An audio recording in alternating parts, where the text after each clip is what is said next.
Hello everyone, सेवा नमस्ते सम्पूर्णलाई स्वागत छ। यस च्यानललाई साथ सपोर्ट माया गरिदिनु होला। आज चाहिँ म बनाउन गइरहेको छु आँपको अचारको लु खतरा छ।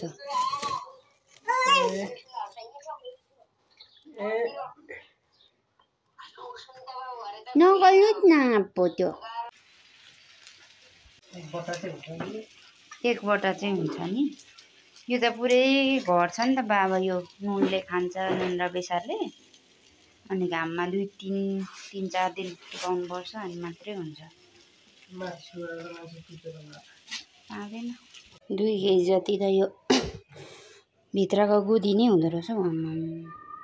एक बाल्टी हुनु चाहिँ भयो। अब यो सुकाउँदा ओर्दा नुनमा गर्दा पगल्दा आधी चाहिँ हुन्छ।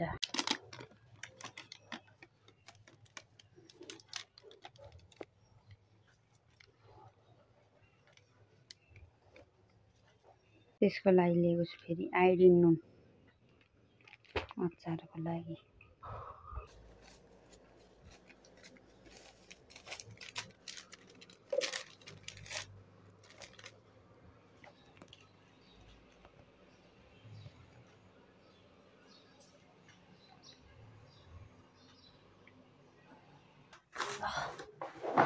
यसलाई चाहिँ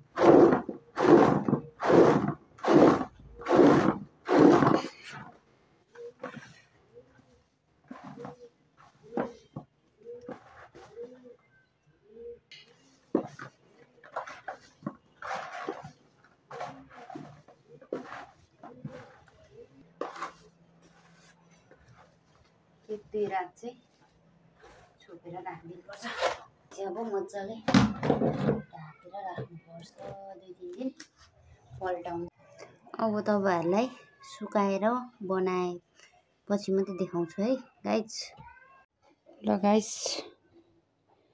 आँप चाहिँ घटेर यति हुँदो रहेछ। बाफ्रे, पानी त कति छोडेको, डेन्जर पानी छोडेछ। ल यत्रो पानी छोडेछ। अब यो चाहिँ यसरी भिजाएर राखिदिनु पर्यो राति।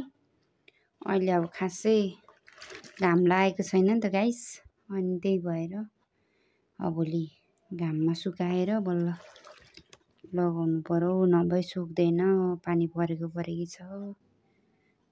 ल यो चाहिँ मसला तयार पार्दैछु। सानो आँचमा भुट्नुपर्छ। मेथी, धनियाँ, जिरा, सौंफ अनि 5 फोरन। ल हाम्रो तोरी पनि भइसक्यो।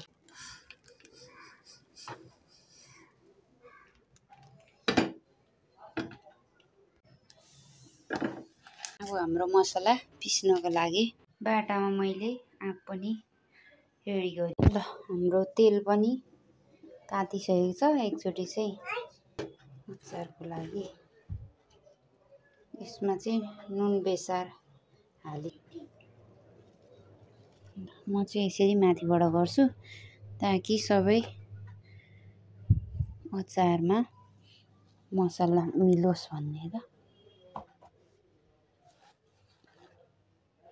आँपको अचारलाई चाहिँ मसला एकदमै धेरै चाहिन्छ।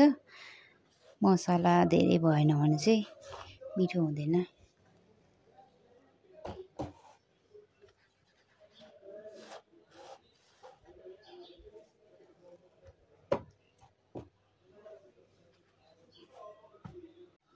यो चाहिँ रहेको छ हाम्रो तेल।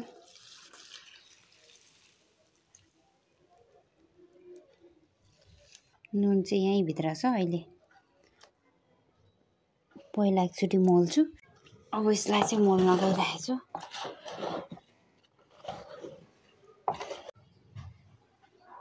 गाइस, मेरो चाहिँ अचार यस्तो बनिसकेको छ। अब यसलाई चाहिँ टक्क घाममा सुकाउनु पर्ने हुन्छ।